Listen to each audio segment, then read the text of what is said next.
everyone, and again, welcome to our service today. Today we are continuing with our series looking at the book of Ecclesiastes, and this morning we are going to be looking at chapter 8. The title of my message today is Dealing with the Out of Control. How many of you have heard the expression Murphy's Law? See a few hands. Murphy's Law. Anything that go wrong, anything that can go wrong, will go wrong.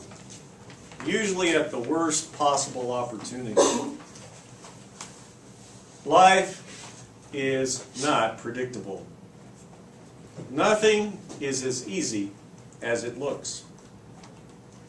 Everything takes longer than you think.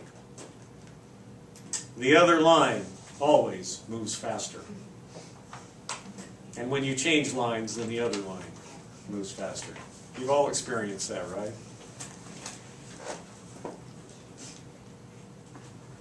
The chance of a piece of bread falling butter side down is directly proportionate to the cost of the carpet.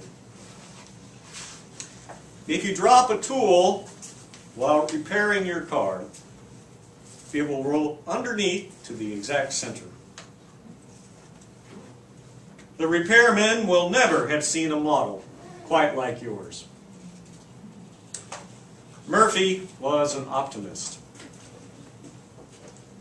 We have many of these kinds of laws and expressions in English, and I'm sure you have some similar ones in Japanese. Life is unpredictable. What we plan does not always come to pass. And in chapter 8, Solomon recommends wisdom as the antidote to dealing with these kinds of situations where life seems out of control, when things are beyond what we anticipated, when we see things and we wonder, why is it turning out this way? And in this chapter, Solomon observes conditions and situations where wisdom can help us to maintain our sanity and understanding of how God can carry us through these difficult times. In the beginning of the chapter, in verse 1, Solomon talks about wisdom as something which brings illumination, understanding, and a sense of peace and serenity to the wise man. Those who are truly wise, those who have God's wisdom, they are at peace with life.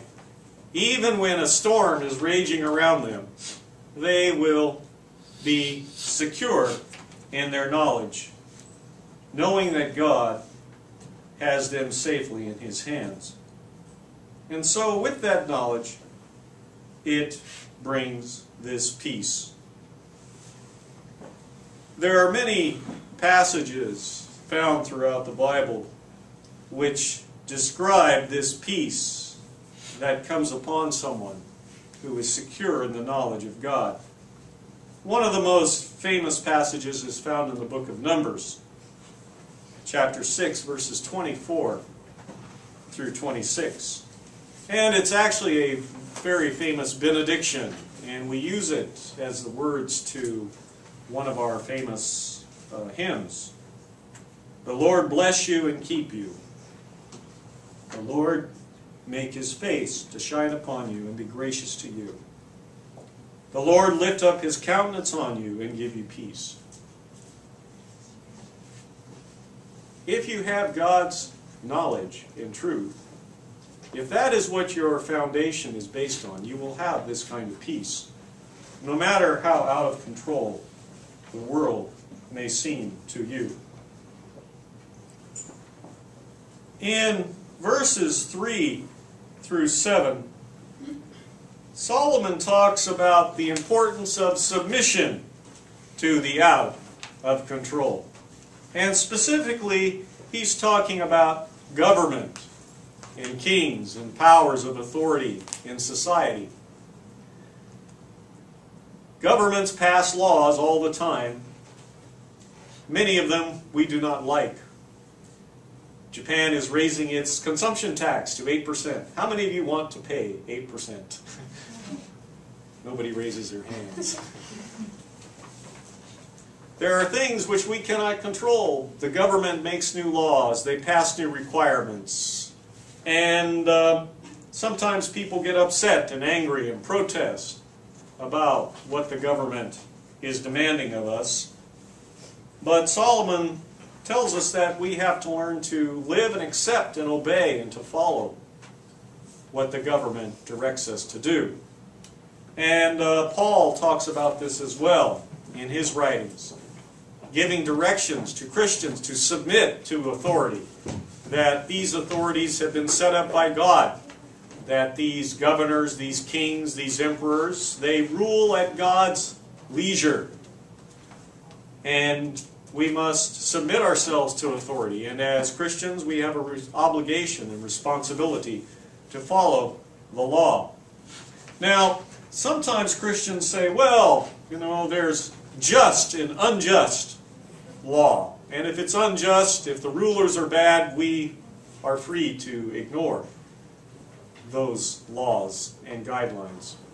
But stop and think about this for a minute. When Paul was writing, what was the ruling power at that time? Rome. What kind of empire was Rome? Was Rome a loving, peaceful, kind, benevolent empire? No. The Roman Empire was based on power and very strict laws that punish people very harshly. The Romans used crucifixion to punish the worst criminals, slaves, rebels, and traitors. Those who rebelled against the power of Rome faced destruction and annihilation. The Romans were not tolerant or patient with those who opposed them.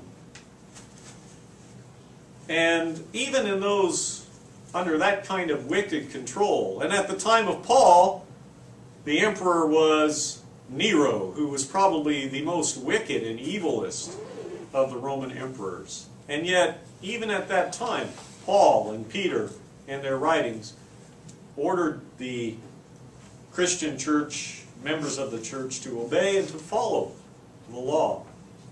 Now, of course, there are exceptions. When man's law and God's law come into conflict, then we must follow the principle that was laid down by Peter and John when the Sanhedrin ordered them not to preach. We must obey God rather than man. As Jesus said, we must render unto Caesar the things that are Caesar's, and unto God the things that are God. And so as Christians, we have to obey. And the wise Christian will obey and follow the law. And there are two basic reasons why. The first, it is what we are expected and required to do, as we've already mentioned. And second, it's the prudent thing to do. What happens to those who stand up and oppose and rebel against authority?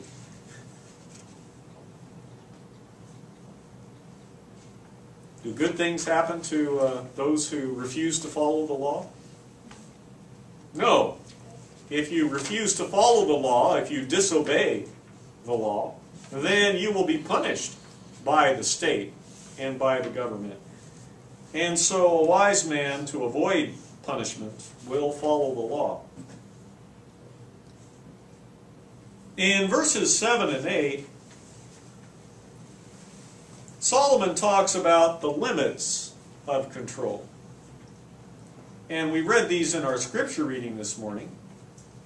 There are many things which are simply beyond human control. And even a king or a an emperor or a president has no control over all of these things. Solomon talked about the future. How many of you know the future? You know exactly what's going to happen tomorrow, next week? If you did, you'd be very rich, right? Oh, let's see, I know exactly what the stock market will be. Or I know how the yen will fluctuate. Those who can predict the future, or those who claim to predict the future, sometimes make a lot of money consulting with other people who want to know what will happen. But the truth is, we don't know what will happen. The future is unpredictable. We can plan, we can set aside money, we can set aside resources, we can make schedules, but we don't know exactly what will happen. Life is unpredictable. And Solomon gave the example of the weather and the wind. Can we control the weather? No, right? With all of our science, with all of our technology, man can't even predict the weather accurately. You know, the weather, they'll give a forecast, well, there's a chance of rain or a chance of snow, or the temperature will be about this level. But even with all of our satellites and our computer models, we can't accurately predict the weather 100%, let alone control it. Now, sometimes man has attempted to control the weather. There have been experiments with seeding clouds to create rain or snow, and often those end very badly. They create floods or storms. There's fallout when man attempts to meddle with these kinds of things. We cannot control the weather. And Solomon also talks about the eventual judgment that will come to those who are evil. The evil man will face judgment someday, Solomon says. That it may seem that he escapes for now, but no one will be able to escape from God's judgment at the end of time. And a wise man will recognize these limitations and will adapt and learn to accept these limitations of control in his life and in the situation and world around him. Another observation that Solomon made related to control is how in an evil world much evil is done by people in power. Corruption in government, evil actions of government, oppression of people, mistreatment of people. Governments do terrible things all of the time. Now, we like to think that we live in a more enlightened time and in a better age. But every government in every country does repressive things to some part of its society, ignoring some elements of society, refusing to take care of those who are in trouble, punishing and persecuting some. We see this and we question what we should do. Now, Solomon is not advocating anarchy, that we should eliminate government, but he's simply telling us the reality of living in a wicked world, living in a world controlled by man. Man is wicked. Man is evil. Man's government is going to be wicked. Man's government is going to be evil. We have to learn to accept that, to realize the government is not going to be perfect. With imperfect people, government is going to be imperfect as well. We have to recognize that and consider that in our planning and learn to accept that reality, or we are going to be unhappy. And so the wise man will recognize this limitation and will learn to live with that. Solomon in verse 10 had another observation about history being out of control. Solomon observed that evil men often were remembered well, and that good men were often remembered poorly or not at all. In history, we talk about revisionism, where what was considered bad before is reanalyzed and reevaluated and considered, well, it's not so bad. And sometimes the other way around. Oh, it was good before, but now we consider that to be bad. And there are many famous people that today historians judge more harshly and more critically.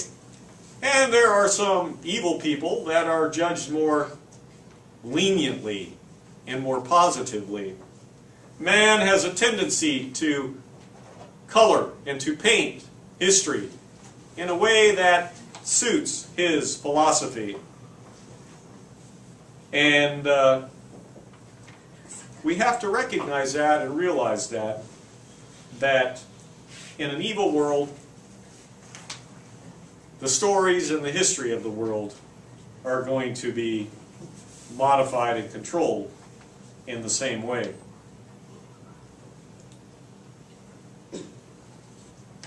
In verses 11 through 14 of this chapter, Solomon talked about the apparent loss of control and the apparent inequality and injustice that we often see around us.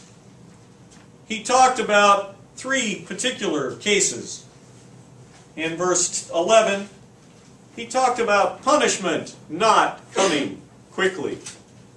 That terrible things happen, evil men do terrible things, and there is no punishment that comes upon them.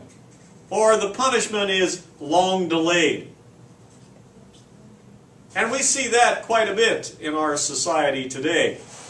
There are many people who break the law, committing terrible deeds. And in our legal system today, justice is very slow. There are many levels of appeals and many technicalities which can arise. And sometimes the evil people escape punishment. They make deals with the prosecutor. Oh, well, I'll plead guilty to a lesser charge, and okay, we'll let you out in 3 years for this terrible crime that you committed.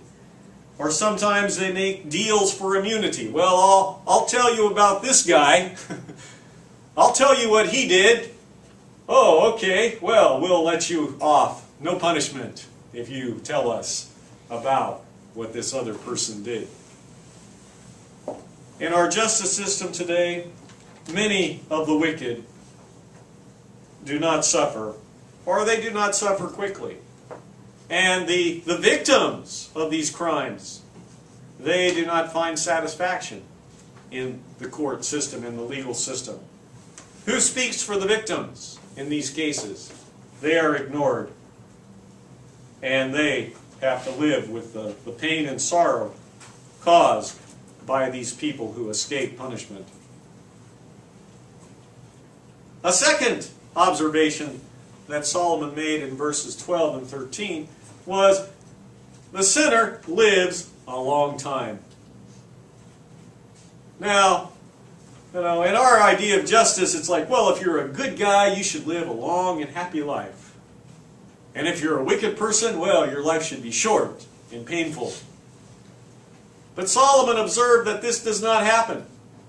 That many times, evil people live a long and happy life in terms of this world. That they can be very successful, very rich.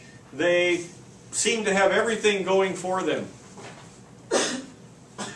They don't seem to have to pay for their wickedness during this life. And it causes people to question, why should I be good? Why should I follow God's law when this guy over here, he's He's being successful. He's rich. He's got everything. We have an expression in English, nice guys finish last. It's not a really positive one. No, if you're a nice guy, you're not going to win. Business is very evil and cutthroat. If you're kind, if you're helpful to other people, people will take advantage of you. Your competitors will crush you. And we often see that in the world around us today. Those who are wicked, those who are dishonest, they seem to get away with it. And they reap the rewards. They have a successful career. No one seems to punish them. Sometimes they're very famous and looked on and applauded by society for their cleverness. And on the other hand, Solomon saw that the righteous person often suffers in this life. You know, if you follow God's path, if you are following God's law, you have problems. And of course, that's natural. We're living in a sinful world. If we are following God's path, we're going to come into conflict with people around us. We're going to find ourselves at odds with society and with friends and with family. Jesus told his disciples that. You know, if you pick up your cross and follow me, you're going to have some difficulties. You're going to have trials. You're going to have tribulations. It's not going to be an easy path. Jesus talked about the parable, right? There are two roads. There's the wide, broad road which is going downhill. And there's the narrow, winding path. The steep path going up the side of the mountain. Well, which path do most people choose? Which path would you choose? You know, you're out hiking. Well, you know, there's a fork in the road. We have the narrow path going up this way, or this broad path going around the mountain this way. Which would you choose? Well, most people are going to choose the easy way, right? The path of least resistance. When I was in high school, I belonged to the backpacking club. And every year we had 2 big campouts where we would go for 2, 3, 4 days out into the mountains, hiking and camping. We usually took about 20 to 30 students, sometimes more. 3 or 4 teachers went along. And when we were hiking, of course, with that many people, what happened after a few kilometers? The group spread out. You know, there are the people who were gung-ho hikers who were used to hiking, and, you know, they raced ahead and disappeared after 10 or 15 minutes. Those of us who liked hiking and backpacking, we often disappeared and left the other people in our dust. And then there were the slow people, you know, who just kind of were walking along and chatting and talking and sitting down and having some water and then pulling out some snacks and taking a break. And, you know, they were way behind. And the problem was, usually, when we were hiking, it wasn't one trail. Usually there were 2 or 3 trails, and at each point, you had to know the right path to take. And you know, almost every year we had people get lost. And you know why they usually got lost? Because when they came to a trail, they'd look at it and say, oh, which way looks easier? It wasn't which way was right. They didn't ask anybody, which way should we go? They didn't stop and wait for someone to help them. They'd look and say, well, you know, oh, this one, oh, that looks kind of smaller or narrower, and oh, not so many paths this way, or this one's going uphill, this is going downhill, or it looks like it goes around the mountain. Let's go this way. And every year we had people get lost. And some of us would then have to go out looking for them. We were not happy about that. And, this is what Jesus was telling his disciples, that the easy way is not the right way. Usually the easy way is the wrong way. But human nature is to follow the easy path. And so Solomon observed this about life. And after looking at all of these cases in this chapter, Solomon came to some conclusions in the final verses of chapter 8, in verses 15 through 17. When Solomon looked at all these things, he spent a lot of time thinking and analyzing, and he couldn't find an answer that satisfied him. And so he made the observation that, well, if we can't find an answer, we just need to be happy with life and learn to accept what God gives us each day. And sometimes when people read that, they come away with a misunderstanding. They think Solomon is advocating, well, don't worry about anything, you can't control it, it's out of your control, so just enjoy life. Eat, drink, have a good time. Don't worry about life at all. And that isn't really what Solomon is talking about. Instead, he's reflecting the ideas that are found in several different passages throughout the Bible. First, talking about we can't always find the answers to life around us. We can't always understand what is going on. And of course, the most famous example of that is the story of Job. In the story of Job, Job suffered many trials and troubles, and he and his friends argued and debated throughout the book of Job about why these things happened. And finally, at the very end of Job, in chapter 42, God came and spoke to Job and told him, Job, life is more complicated than you can imagine. You simply have to learn to trust me. And Job had to admit that God was right, that life was simply beyond his understanding. And this is something that Paul talks about in Romans chapter 11, verses 33 through 34. Oh, how deep are God's riches, wisdom, and knowledge!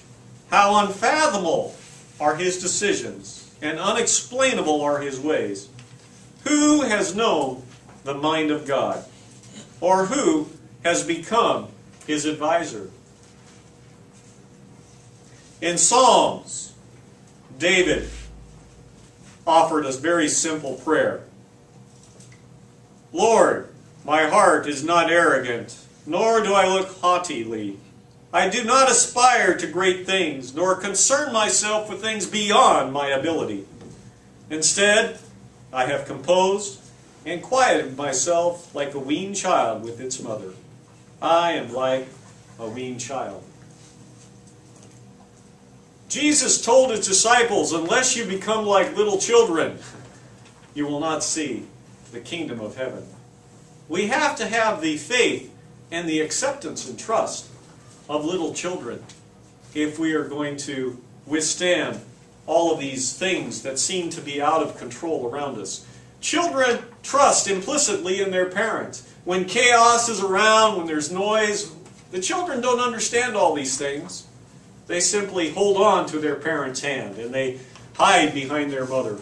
They expect that mom and dad will take care of them, and they don't understand what's going on around them, but they trust their parents. And that kind of faith and trust is what we must have in God. And Paul, in his letters, wrote several things that we as Christians need to remember in relation to this. In Hebrews chapter 13, verses 5 and 6. Hebrews chapter 13, verses 5 and 6. Paul writes, keep your lives free from the love of money and be content with what you have. For God has said, I will never leave you or abandon you. Hence we can say confidently, the Lord is my helper. I will not be afraid. What can anyone do to me?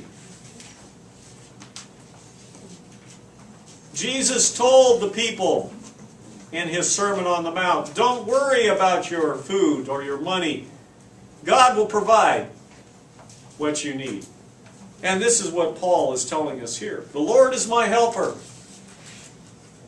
I do not need to be afraid. What can anyone do to me? And in Philippians chapter 4,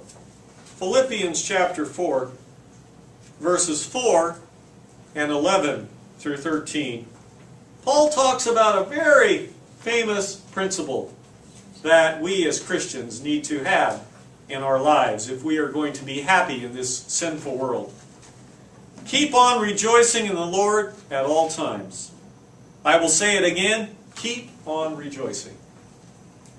I am not saying this because I am in any need, for I have learned to be content in whatever situation I am in. I know how to be humble, and I know how to prosper. In each and every situation, I have learned the secret of being full and of going hungry, of having too much and having too little. I can do all things through Him who strengthens me. No matter where we find ourselves, no matter what is going on around us, no matter how much the control has broken down, we can trust in God. God will provide what we need.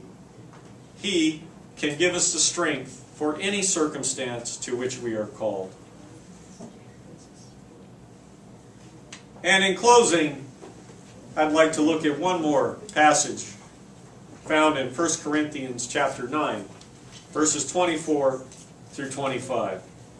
1 Corinthians chapter 9, verse 24 and 25. You know that in a race all the runners run, but only one wins.